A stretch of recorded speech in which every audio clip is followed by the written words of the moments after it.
Bienvenue à notre prochaine vidéo dans notre série sur les changements climatiques. Dans cette vidéo, on va parler des facteurs naturels qui influencent le climat. Dans la dernière vidéo, j'ai mentionné le fait que les changements climatiques dans les derniers 100 ans sont vraiment causés par nous, mais ça ne veut pas dire qu'on est la seule chose qui change le climat. En réalité, il y a beaucoup de facteurs naturels qui sont responsables pour les changements climatiques, qui sont inévitables, puis qui seront toujours là, puis qui vont toujours changer le climat. Donc, les influences naturelles dont laquelle je vais parler sont le Soleil, l'atmosphère, l'hydrosphère, la Terre elle-même, vraiment la lithosphère, et les volcans. Alors, commençons par le Soleil. Le Soleil, notre beau petit ami le Soleil, est essentiel à la survie sur la Terre. Puis c'est vraiment la lumière qui est fournie par le Soleil qui apporte toute l'énergie à la Terre qu'on a besoin pour fonctionner. Alors la lumière du Soleil sert à réchauffer l'air, ça réchauffe l'eau, ça réchauffe le sol, ça nous donne toute la chaleur. Sans le Soleil, la Terre serait une grande boule de glace. Le Soleil cause tous les vents, ça cause la pluie, puis notre lieu sur la Terre, notre latitude, la latitude, je rappelle, c'est notre hauteur sur la Terre.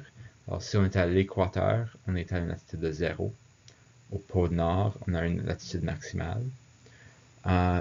Selon notre latitude, on reçoit un différent montant d'énergie. Puis c'est pour ça qu'on voit des températures différentes selon la latitude. À l'équateur, c'est très chaud. Au pôle Nord, au pôle Sud, c'est très froid. Aussi, on reçoit un différent montant d'énergie selon le temps de l'année. Puis c'est ça que je vais essayer de vous montrer un peu avec une simulation. Ok, parlons un petit peu à propos de la Terre, puis la façon dont la Terre tourne autour du Soleil. Ça devrait être un peu un rappel de la 9e année de votre unité d'espace. Alors la Terre, elle tourne sur une inclinaison.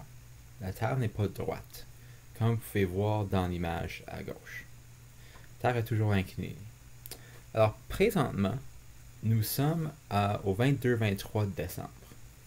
Puis là, on va arrêter la Terre à tourner, juste là où là on a l'Amérique du Nord. Vous pouvez voir que en décembre, quand les rayons du Soleil frappent l'Amérique du Nord est vraiment sur une angle qui va à l'extérieur du Soleil. Donc vraiment là, on voit que... Je vais juste faire une petite image là.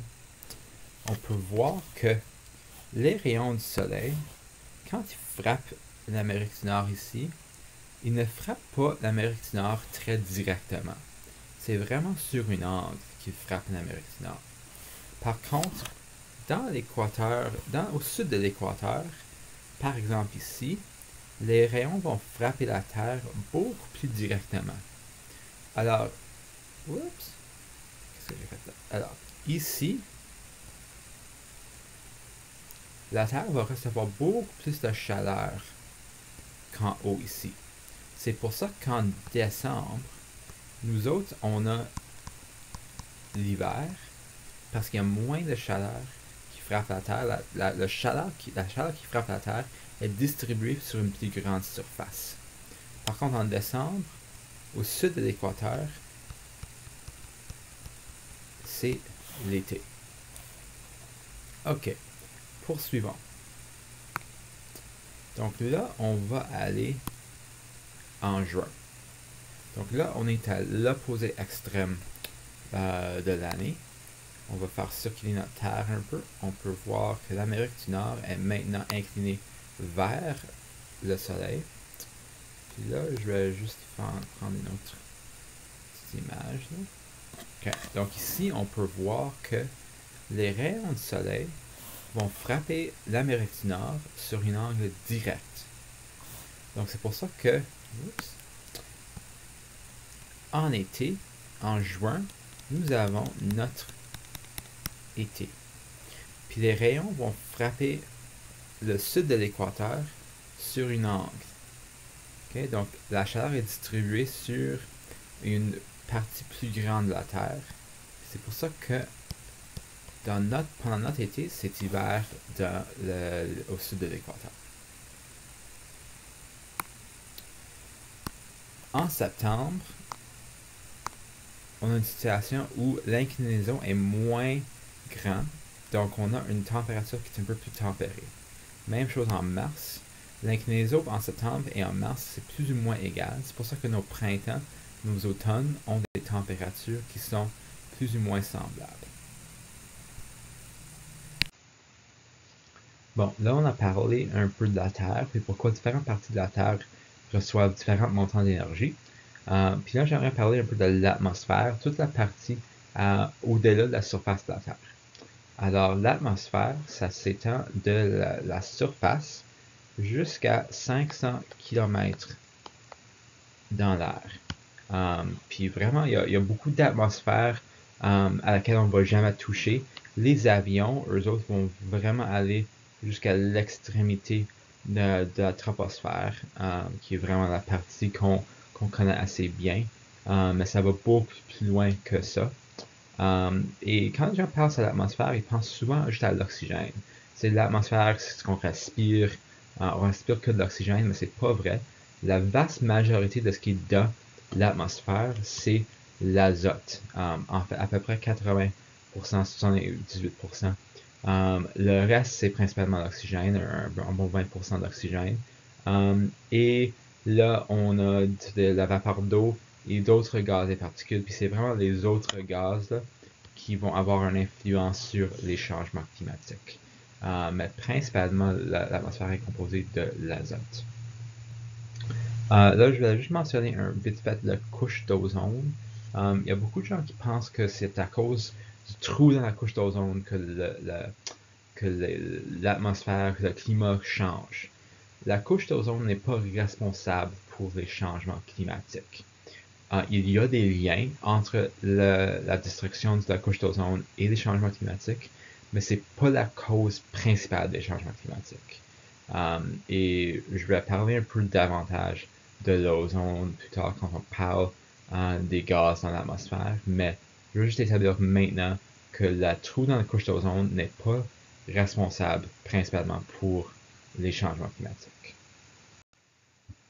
Ok, donc là on a vu la Terre, puis le fait que ça reçoit différents montants de température selon la latitude. On a vu comment l'atmosphère joue un rôle en gardant la chaleur sur la Terre. Là on va avoir différents facteurs qui sont causés par l'atmosphère ou les différentes parties de l'autre écosystème. Donc on a le vent. Le vent, c'est causé c'est un mouvement d'air. D'une zone de chaleur à une zone de froid. Alors, quand on a de l'air chaud, lui, va monter. Okay? Parce que l'air chaud veut aller trouver une zone où il y a moins de chaleur. Donc, l'air chaud va monter, puis ça va aller ensuite trouver une zone où l'air est plus froid. C'est ça un peu, on parle de l'équilibre. Le chaud veut toujours aller trouver le froid va toujours aller trouver le chaud. Parce que on veut équilibrer, la tendance de la Terre, c'est d'équilibrer ce qu'il y a. Donc c'est vraiment, le vent, c'est juste un mouvement d'air chaud à une zone froide ou d'un mouvement de l'air froid à une zone chaude. Les courants océaniques, ça existe. Alors, là, on parle de l'eau, on parle de l'hydrosphère. Puis, les courants océaniques vont avoir une influence sur les vents par-dessus l'océan aussi. Mais vraiment, ce qu'on voit, c'est qu'il y a une circulation de l'eau selon la température, encore une fois. Alors, on a l'eau chaude à l'équateur, ici, en rouge.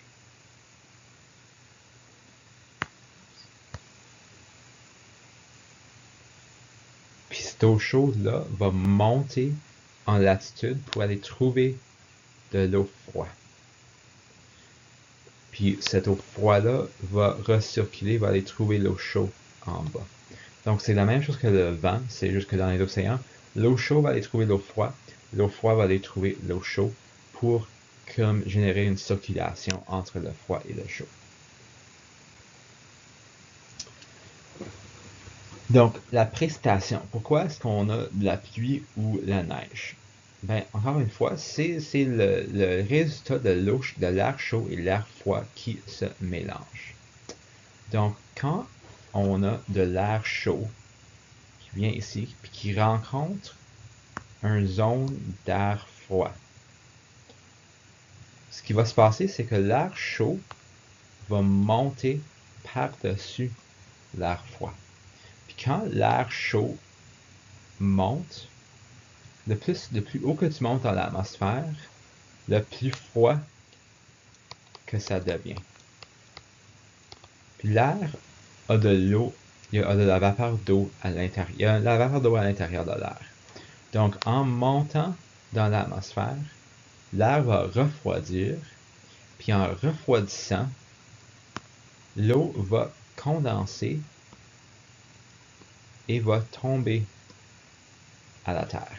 Puis c'est comme ça qu'on génère de la pluie ou de la précipitation ou de la neige. La précipitation, c'est la pluie ou la neige. La pluie et la neige va se produire selon la température de l'air. Alors là, l'hydrosphère, c'est toute l'eau sur la Terre, incluant la vapeur dans l'atmosphère. Les océans, comme vous le savez déjà peut-être, recouvrent 2/3 de la surface de la Terre. Puis l'eau, lui aussi, peut contenir de la chaleur. Alors là, la question, c'est qu'est-ce qui se réchauffe le plus vite? L'air, l'eau ou la terre? La semaine prochaine, pas la semaine prochaine, mais dans une vidéo qui s'en vient, on va explorer un peu davantage la capacité d'absorber la température en comparant l'air, l'eau ou la terre. Ok, albédo. Ça, c'est un peu, je dirais, la troisième concept la plus importante de cette vidéo. Après la façon que le soleil frappe la Terre et l'effet de serre. L'albédo, c'est le pourcentage de la lumière qui est réfléchi par la surface d'un objet. Puis ça dépend de la couleur. Alors, les surfaces qui sont claires vont beaucoup réfléchir la lumière. Les surfaces qui sont foncées vont absorber la lumière. Okay? So, clair, réfléchi, foncé, absorbe. Donc, l'océan, qui est bleu, foncé, va réfléchir seulement 7% du rayonnement solaire. Ça veut dire que l'océan absorbe beaucoup de lumière. Par contre, la neige, qui est blanche, qui est claire, assez transparente, va réfléchir 80 à 90% du rayonnement. Donc, la neige réfléchit et absorbe très peu.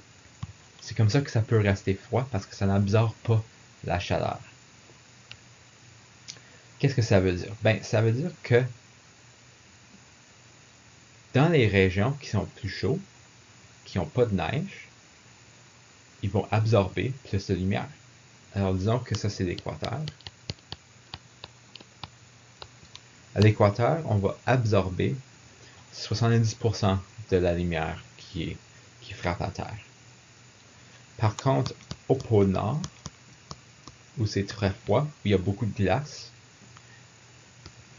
on va réfléchir 85-90% de la lumière.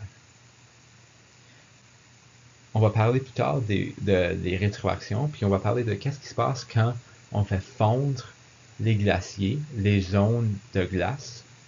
Parce que là, ce qu'on est en train de faire, c'est qu'on est en train de réduire le montant de chaleur qui est réfléchi. On est en train d'augmenter le montant de chaleur qui est absorbé par la Terre.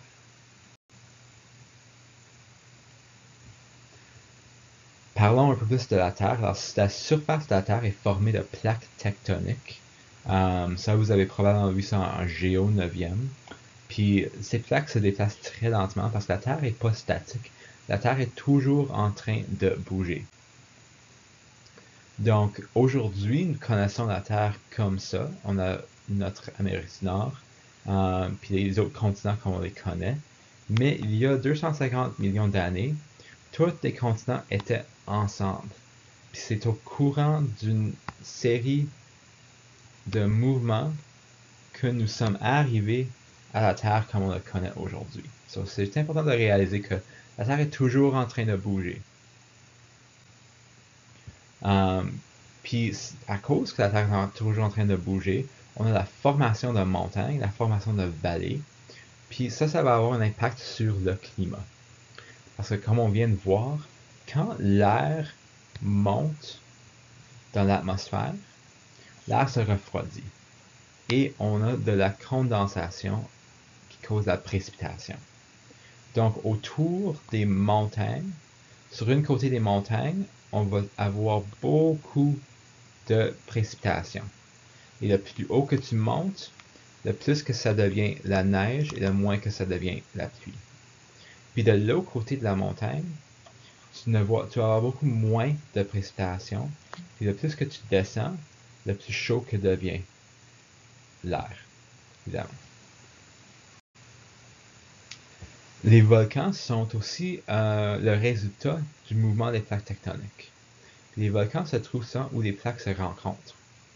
Alors ici, par exemple, on a une plaque qui s'en vient comme ça, l'autre plaque qui bouge comme ça, puis qui vont se rencontrer. Puis là où les plaques vont se rencontrer, là, tu as un plaque qui va en bas comme ça, puis tu as un autre plaque qui va le rencontrer. Là, ça forme un trou quand les deux plaques se frappent l'un contre l'autre. Puis ces trous-là donnent lieu à des volcans, ça donne lieu à tout ce qui est sous les plaques tectoniques va monter et va pouvoir sortir à la surface de la Terre. Alors les volcans, quand il y a des éruptions, vont projeter des particules dans l'atmosphère. Puis on appelle ça des aérosols, des particules. Ces particules vont réfléchir le rayonnement même avant qu'il ait la chance d'atteindre la Terre. Alors les rayons vont venir du Soleil, vont être réfléchis par tout ce qui est dans l'atmosphère qui vient de ce volcan, puis vont jamais atteindre la Terre. Et donc, ce qui se passe, c'est qu'on a déjà vu dans l'histoire, les éruptions vont contribuer à un refroidissement de la Terre par peut-être 1 degré.